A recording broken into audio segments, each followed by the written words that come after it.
Here's how to scrape Grailed product details with no coding knowledge. For this, we'll need the Grailed scraper from nifty.codes. Link will be in the description. Simply just download it for your browser.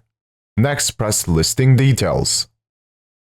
As you can see, we extracted this product details. To extract more, simply press on another product. And there you go.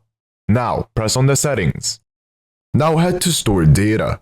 In here you can find all the data you scraped. You can specify some data to delete or move to export. Now to customize this, press on Customize. Then press on Listing Details. In here you can change the data however you want. So for example, you can uncheck some data. You can also change the order of the data. And also change the name. And also other criteria to only scrape the products you are looking for. Once you're done, press Save. You can also find more features in the add-on section.